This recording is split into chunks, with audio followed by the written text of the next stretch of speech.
கருவேப்பிலை சாப்பிட்றதுனால என்னென்ன நன்மைகள் அப்படிங்கறத இந்த வீடியோல பார்க்கலாம். கருவேப்பிலையில fibre, calcium, phosphorus, iron, vitamin A, B, C, E இது எல்லாமே இருக்கு. இதனால என்ன ஆகும்னா, நீங்க நரமுடி பிரச்சனை சத்து குறைபாடுனால உங்களுக்கு ஏற்பட்டிருக்கு அப்படின்னா கருவேப்பிலைய ரெகுலரா சாப்பிட்றது மூலியமா உங்களுக்கு நரமுடி பிரச்சனை ரிவர்ஸ் ஆகும்.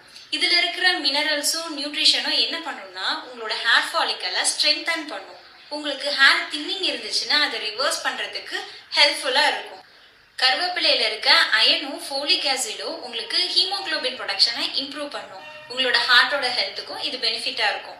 இது எப்படி நீங்க எடுத்துக்கணும்னா, காலையில எம்டி ஸ்டமக்ல கருவேப்பிலை ஒரு 4 லீஃப் இருந்ததுன்னா ஃப்ரெஷ்ஷான லீஃபை சுத்தமா கழுகிட்டு வாயில போட்டு மென்னு சாப்பிடுங்க. நம்பர் 1. இல்ல உங்களோட சாம்பார்ல உங்க பொரியல்ல கிடைக்கிற அந்த கருவேப்பிலைய வேஸ்ட் பண்ணாம மென்னு சாப்பிடுங்க. வீடியோ பிடிச்சிருந்துச்சுன்னா லைக் பண்ணுங்க, உங்க ஃப்ரெண்ட்ஸ் அண்ட் ஃபேமிலி மெம்பருக்கு ஷேர் பண்ணுங்க.